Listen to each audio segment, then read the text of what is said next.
Let's go to Mike Woodson here, Kent. Mike Woodson. The students were chanting. They want him fired. A tough, tough loss to Illinois at home. Their first home loss of the season, but they lose by a considerable amount. I know they were down by 30 at one point. I don't even remember what the final score was. This happened a couple nights ago. 94 to 69. So 35-point home loss for Mike Woodson and the Indiana Hoosiers.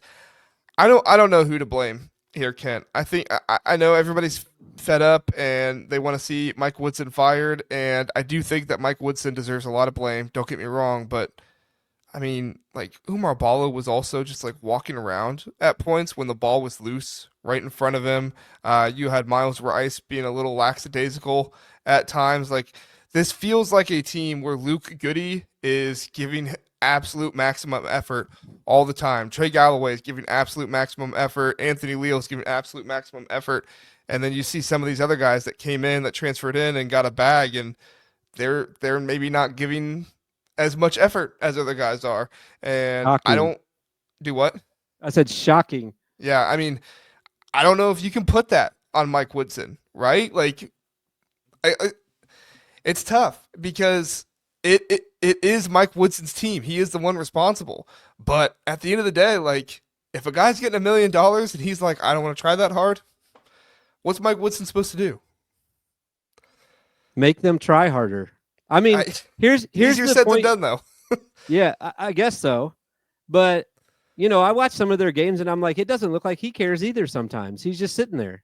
To Well, me, that's true. Yeah. it's like if I'm like Indiana fan, I want him like out of his seat, like getting in the refs' faces. I want him going crazy on his team during timeouts. Like I feel like I would be doing that if I was in his position. But here's what I'll say: being a college basketball coach is much like being a quarterback in the NFL. When you're good, you get all the credit. When you're bad, you have to take the blame. And right now, Indiana's bad. Mike Woodson, you have to eat it right now. You just have to. Like it's your team.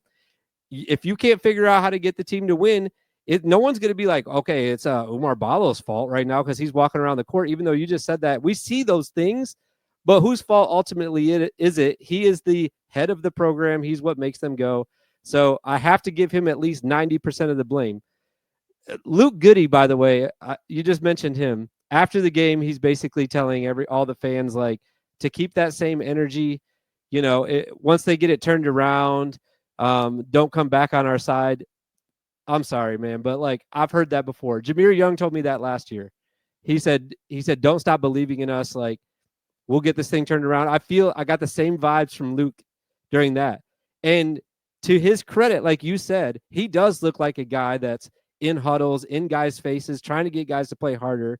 So I get why he's the one to say it, but unfortunately, he can't make his other teammates play harder either.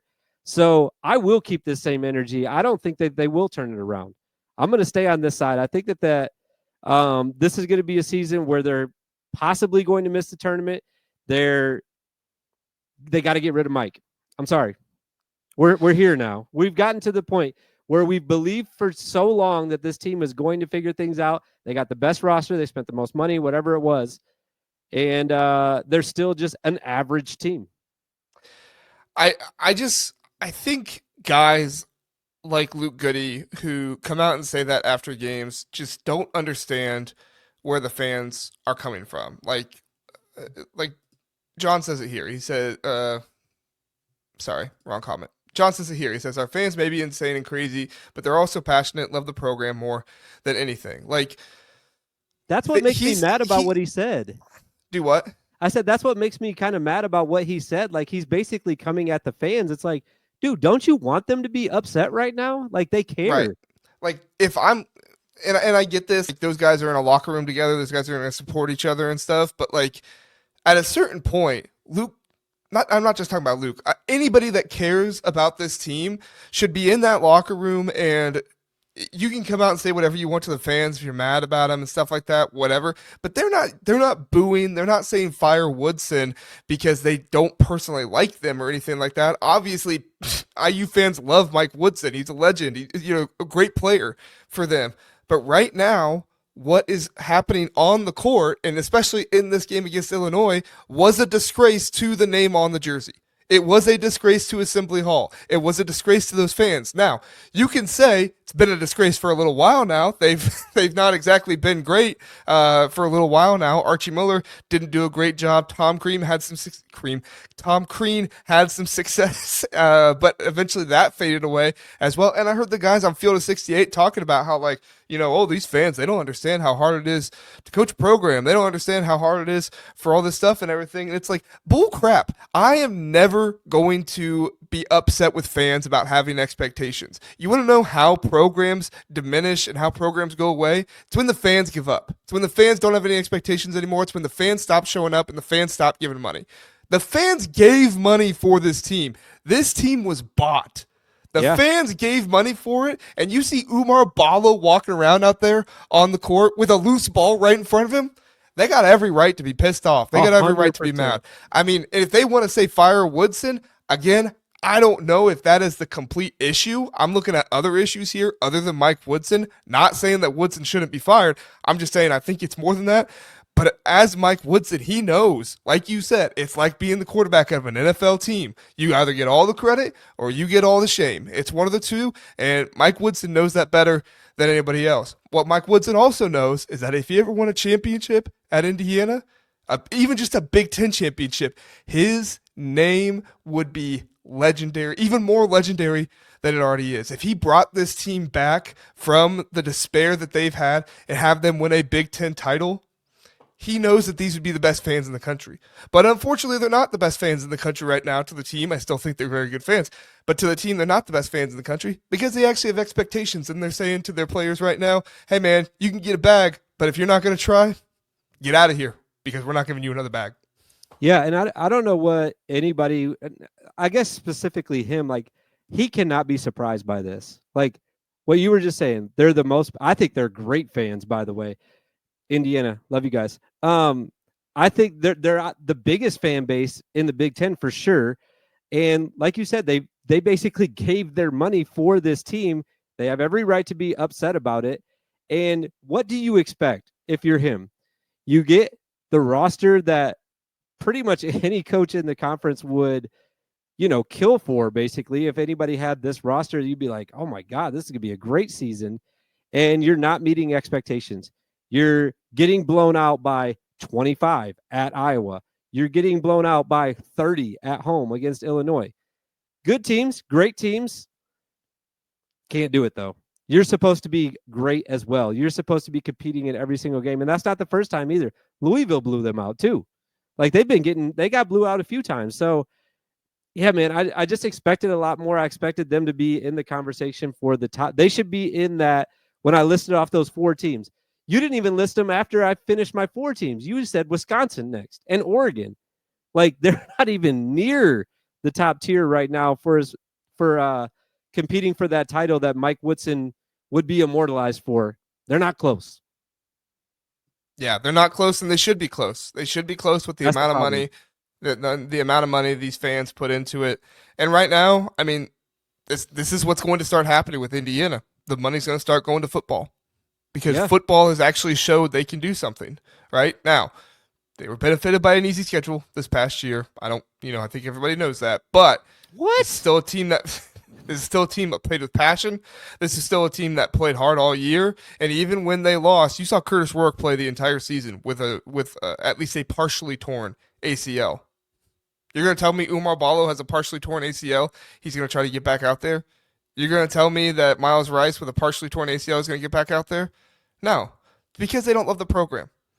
They love playing college basketball and trying to get to the league. And that's great. You should love that. You should want that, and that should be an objective for you.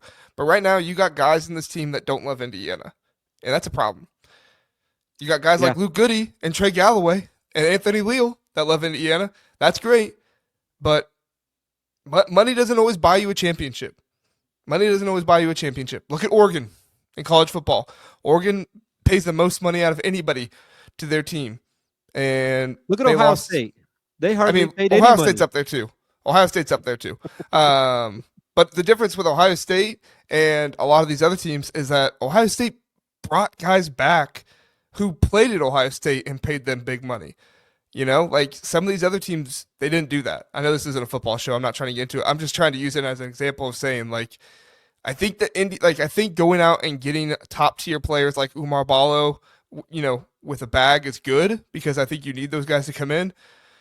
But I also think that, you know, the players and the coaches need to understand that the fans are not happy right now because they know what this team can be. They know what this team should be, and they're not being it. And I don't think Mike Woodson or Luke Goody or anybody that's making comments about the fans right now would say, yeah, I think this team is where we should be at. They can't say that because it's not true. Well, let me ask you a basketball question to get you back focused on that. They go 3 times the rest of this season. They have back-to-backs on the road. That's at Ohio State and Northwestern. The next one is at Purdue and Wisconsin, which is tough. That's a back-to-back for them. And then Washington and Oregon. Am I crazy to say that this is a team that could possibly miss the tournament based on what they've done so far this year? They're 4-3 in the conference right now. Yeah, I mean, they're probably going to miss. I mean, I don't know. They are 12-0 in quad 2 through 4 games. So, you know, they don't have any terrible losses. All of their losses are to quad 1 teams, but like you pointed out, some of those were also blowouts. They got blown out by Nebraska, blown out by Louisville, blown out by Gonzaga. I mean, all of their losses have been Iowa. blowouts. What do you So consider a blowout? 20?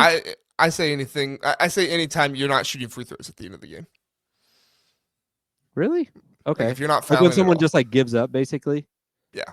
That could be like 13, though. I don't consider that a blowout. Blowout fringe. We'll say that. Okay. That's But a good question. I wonder what people consider blowouts. yeah, I wonder that too. Yeah. So we'll see what happens to Indiana this season, but I'm not gonna blame the fans. I'm not gonna get mad at the fans for having expectations and wanting things to go well for their program. I do feel bad for Mike Woodson because like I said, I don't think it's all on him, and he is a legendary player at the program. But at the same time, you know, he's the one that put this roster together. And right now, this it's not all. roster, Sorry. I'm just gonna say, right now, this roster is not performing well. Go ahead. Yeah, I was just saying it's not all on him, but the difference between because like we just got done like basically praising Ben Johnson who won his first Big Ten game. It's a difference of what you have though. Like Ben Johnson basically has an empty cupboard with Dawson Garcia sitting in it, and Mike Mitchell, Mike Mitchell. Okay. And Lakai Patterson. Like they're all good. They're all Division I. I get it. Yeah. But Mike has this incredible team. And yeah, just not living up to expectations. So that's why I put it on him though. Like it depends on what each coach has. You know what I mean? Yeah, I mean expectations are born from what you bring in. And I do think it was, you know, I predicted that Indiana would win the Big Ten this season, and it's because I thought Mike Woodson had his guys together. I thought he had the talent. I thought he was going to run this like an NBA team to where it was just professional and everybody did what they were supposed to do, you know. But obviously, it's not been that way, and you know that's egg on my face for thinking that Indiana could win the Big Ten. But you know, I think if anything, it just solidifies to the program that Mike Woodson's not your guy. You got to move on. Does it suck? Yes. Does it mean that the fans hate Mike Woodson? No, I don't think so. It just means that unfortunately it's not working. And for Mike Woodson's legacy at Indiana, for Mike Woodson's, you know, career, it's probably best just to go ahead and move on and try to get somebody else in there. That somebody else, we'll see who it is. I know why you said Ohio State, by the way, because that's who they're playing tonight. His legacy is actually traveling to Ohio State tonight. Which Ohio State not been good lately. So at Ohio State, and Ohio State has lost their last 2 home games. They lost at Michigan State. They did lose their last 2, Michigan State and Oregon. They've been one of their last 4, beating Minnesota in double overtime. So not good situation right now. So bounce back opportunity for Indiana. We'll see if they can make it happen.